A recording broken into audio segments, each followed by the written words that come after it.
રબારી પરબતભાઈ લેબાભાઈ, ગામ ડેડોલ, તાલુકો ડીસા, જિલ્લો બનાસકાંઠા. મારે 50 વીઘા જગ્યા છે.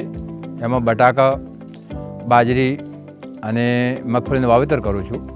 1990થી હું કંપની સાથે જોડાયેલો છું. જગ્યા ઝડપમાં નિકાલ થાય, ખુશિયાળ વાવવામાં બીજે.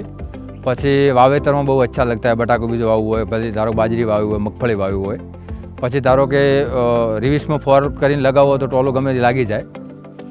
પછી ગમે ત્યાંથી ટ્રેક્ટર ફોર કરીને ચલાવીને બહાર કાઢવું હોય તો સર નીકળી જાય. ગમે જગ્યા પહોંચી હોય તો નીકળી જાય. પછી ખેડવા બાબતમાં બહુ ફોરમાં ચલાવવાની મજા આવે. ફોરને રિવિસને પહેલો બે આગળ પાછળ આલેલો છે, એટલે એના માટે સર ચલાવવામાં ઇઝી પડે છે. બટાકા વાવવામાં બહુ કોઈ હરખી રીતે વાવેતર થતું હોય છે. કોઈ ઊંચા નહોતું નથી, લેવલ બંધ ટ્રેક્ટર હેડે, બધી રીતે વ્યવસ્થિત સેટ થતું હોય છે.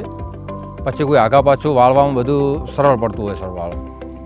ફોર વ્હીલ ટ્રેક્ટરથી સાહેબ એટલા ફાયદા છે કે ભલે માટીવાળી જગ્યા હોય કે રેતાળવાળી જગ્યા હોય કે ભલે ઊંચા નીચી જગ્યા હોય, ફોર લગાવો એટલે સર કોમ બહુ સરળ થતું હોય છે. ચાલવામાં બહુ સરળ પડતું હોય છે. બધી રીતે સેટ થઈ જાય છે. કોઈ એનો પ્રોબ્લેમ ઊભો થતો નથી. ફોર મારો એટલે ગમે વસ્તુ બધે કોમ થતું હોય છે. મારા પાસે સર પહેલું સાઇટનું ફાર્મ ટેક હતું. એ 1 કલાક કામ કરતું હતું. એની જગ્યાએ ફોર વ્હીલ 45 મિનિટમાં કામ કરીને નીકળી જાય છે. એટલે ડીઝલમાં ફાયદો છે, વત્તા સમયમાં ફાયદો છે. ટ્રેક્ટર ફોર વ્હીલ કા ટાયર સારા છે, એ લાંબા સમય સુધી ચાલે છે. કોઈ ઘાસવાનો પ્રોબ્લેમ રહેતો નથી. મારું ટ્રેક્ટર મારો સ્વાભિમાન છે.